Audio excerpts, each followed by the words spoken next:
objection.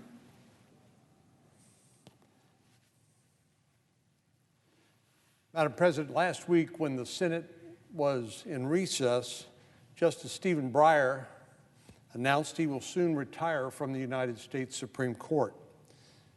I want to first thank Justice Breyer for his service, more than 4 decades on the, including nearly 3 decades on the Supreme Court itself. Though I have disagreed with his rulings from time to time, I maintain deep respect for Justice Breyer's commitment to the rule of law and the integrity of our judicial system. Last year, when some of our Democratic colleagues renewed their threats to expand the Supreme Court and pack it with partisans, Justice Breyer, to his credit, spoke up. He echoed the comments of the late Ruth Bader Ginsburg and warned about the potentially dangerous consequences of Democrats' court-packing threats. As I said, I have great respect for Justice Breyer's defense of the court and for the rule of law, and protecting the court as an institution, especially at a moment when sound, principled leadership was needed. Once again, I want to thank Justice Breyer for his service and wish him a well-deserved retirement. But, Mr. President, all eyes are now on the White House as we await news of President Biden's nominee to succeed Justice Breyer.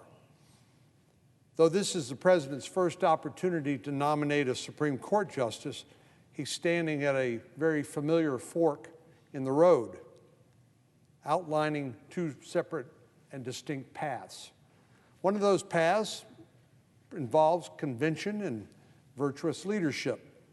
President Biden could select an individual whose stellar credentials and experience are matched by a deep respect for the rule of law and the Constitution.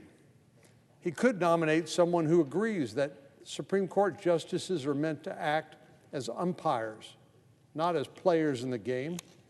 They're supposed to call balls and strikes, not to help their preferred team score runs. Of course, there is another path, one that was cleared and paved by the radical left. The president could listen to the liberal activists who want to select somebody who will deliver partisan wins, regardless of the facts. He could nominate someone who would attempt to use the position on the Supreme Court to rule based on personal policies or preferences, rather than what the law commands that a justice do. As I've said, President Biden has found himself looking down these 2 diverging paths a number of times. When he first took office, he could have worked with Republicans to build on Congress's perfect record of bipartisan pandemic relief. With the border crisis, he could have endorsed bipartisan efforts to address the virtually uninhibited flow of migrants across our southern border during this last year. With the 50-50 Senate, he could have embraced the opportunity to work across the aisle to make progress on our shared priorities. But at every single decision point, the president basically ignored the opportunity to build consensus. Even when he supported the infrastructure bill, it was only as a last resort after his attempt, along with that of Speaker Pelosi, to join the infrastructure bill to the Build Back Better bill, which he knew did not have the support that it needed, even among members of his own party. The president has repeatedly bowed to the radical left's demands, and the results speak for themselves.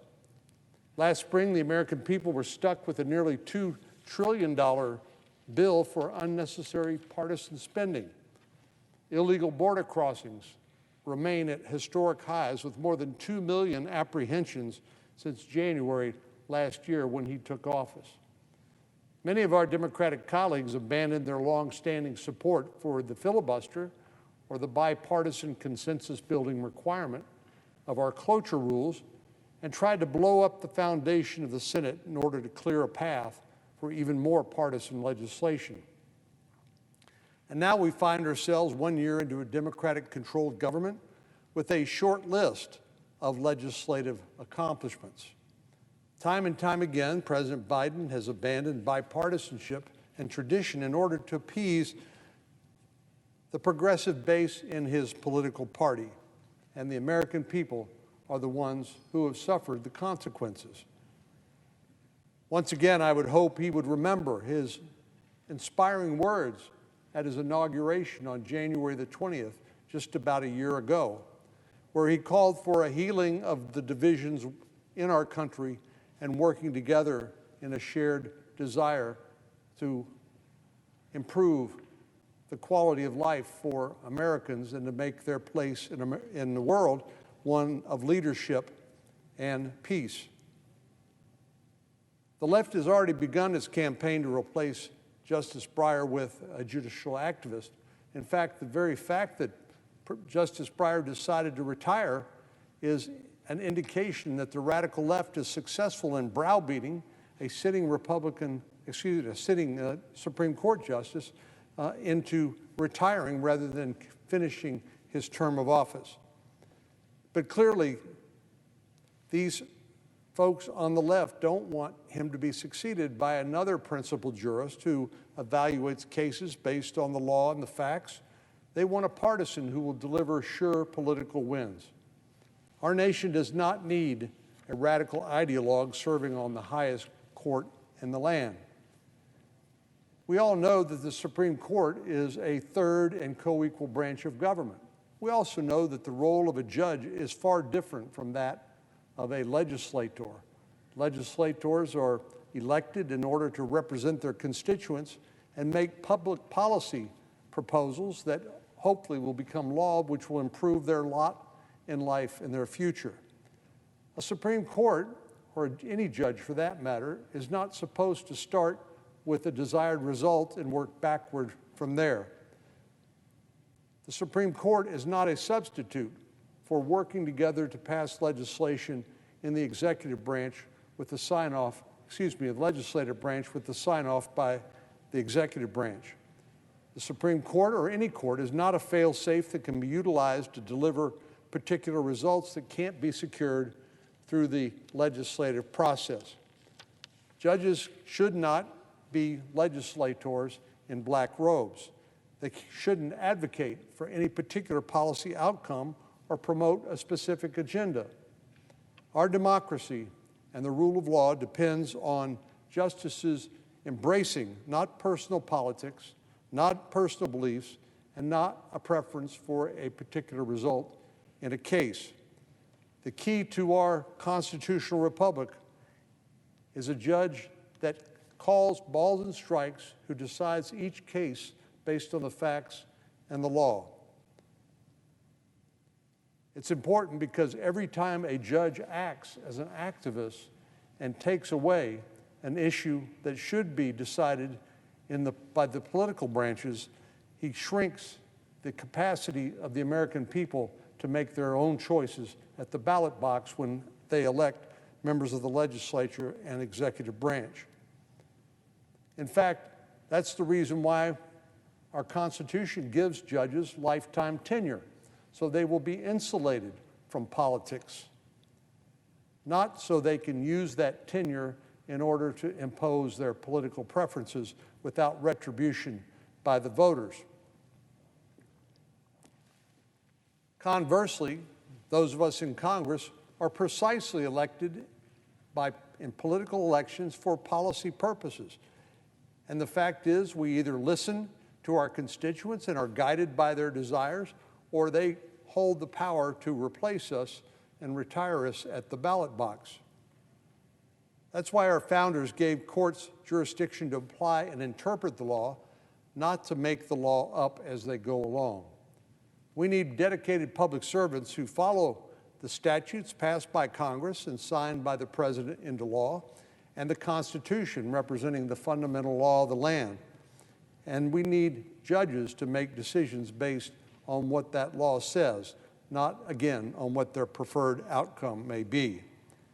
So as the President approaches these two paths, I hope he will ignore the clamor on the left and make a choice that serves in the best interest of the American people, and send us a nominee who respects the law and the limited role of a judge in our political system. because a judge is not supposed to substitute his or her opinion for that of the elected representatives of the people. And surely the Constitution itself is the fundamental law of the land. And as Chief Justice Marshall said in Marbury versus Madison, the decisions of the court interpreting that Constitution are the last word. But what we need is what Chief Justice Roberts called humility. The judges understand their important but limited role under our form of government, not to supersede the policy judgments of the elected officials just because they can, because they are the last word. We need judges who will demonstrate that sort of humility, that understand that, yes, they have a tough and important job to do, but it is within certain guardrails and limitations about what that role should be. As the President looks down these two divergent paths, I hope he will ignore the clamor on the left and make a choice that serves the best interest of the American people, and he would do that by choosing a mainstream nominee. The President promised during his campaign to nominate an African-American woman to the Supreme Court, making that a historic first. As the President weighs his decision, I want to remind him and our Senate colleagues that diversity extends far beyond just gender and skin color. We need a diversity of education, background, and experience. For example, all of the current justices on the court, but one, were educated at Ivy League colleges and universities. In fact, when Justice Barrett was confirmed, she became the first sitting justice to attend a law school other than Harvard or Yale. It's true that the current justices largely hail from coastal metropolitan areas, and one-third of the sitting justices have previously served on the D.C. Circuit Court of Appeals. So I agree that diversity on the highest court in the land is a valuable asset, and I encourage the President to consider nominees that can bring unique experiences, education, viewpoints for all types to the Supreme Court, of all types to the Supreme Court. Whoever the President chooses will be evaluated based on their qualifications, experience, and ability to separate politics from the rule of law. That's the job of the Senate Judiciary Committee, on which I am proud to serve. I presume we would treat any nominee, regardless of ethnicity, race, or gender, exactly the same in extending to them a respectful and dignified process.